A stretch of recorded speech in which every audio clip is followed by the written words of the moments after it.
हरे भरे पहाड़ों के बीच बसा एक छोटा सा गांव था, जहां सुबह की पहली किरण जैसे ही पहाड़ियों को छूती, पूरा इलाका सोने की तरह चमक उठता। इसी गांव के किनारे एक आलीशान कोठी खड़ी थी। सफेद स्तंभ, ऊंची खिड़कियां और चारों ओर खुशबूदार बाग। उस कोठी में एक रईस महिला अपनी इकलौती बेटी आयरा के साथ रहती थी। आयरा बेहद खूबसूरत थी। मेरी बेटी, आज तुम बहुत खूबसूरत लग रही हो। सब आपकी दुआओं का असर है आयरा अम्मी। का कमरा किसी सपने जैसा था। कीमती कपड़े, रंग बिरंगे जूते, चमकते गहने। मगर इस चमक के साथ साथ उसके दिल में धीरे धीरे घमंड भी पनपने लगा। उसे हर चीज परफेक्ट चाहिए थी। जरा बीबी, यह ड्रेस नहीं है, परफेक्ट नहीं है, इसे हटा दो। आया उसका 18वां जन्मदिन, जो उसी साल क्रिसमस नाइट पर था।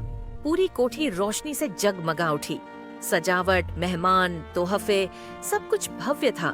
मगर आयरा के चेक की माँ ने हिम्मत करके कहा, बेटा। क्या कुछ कपड़े गरीब बच्चियों को दे दोगी? नहीं अम्मी, ये सब मेरा।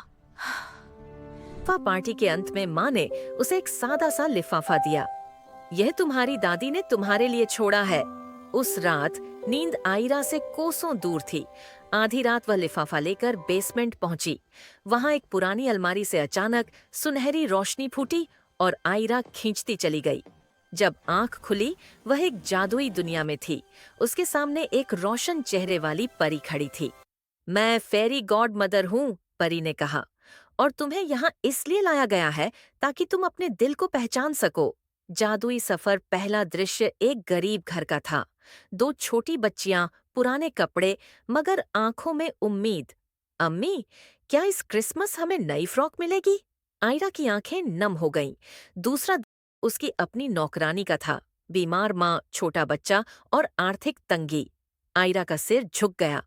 मैंने कभी इसकी जिंदगी जानने की कोशिश ही नहीं की। आखिरी दृश्य उसकी अपनी माँ का था, अकेली, हाथ में आयरा की बचपन की तस्वीर।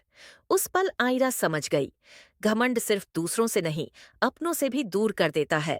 बदलाव की सुबह, क्रिसमस की सुबह आयरा की आंख खुली तो सब कुछ वैसा ही था, मगर वह खुद बदल चुकी थी। उसने सबसे पहले नौकरानी को दवाइयों और केक के पैसे दिए, फिर अपने कपड़े, जूते और खिलौने गांव के बच्चों में बांट दिए। गरीब बच्चियों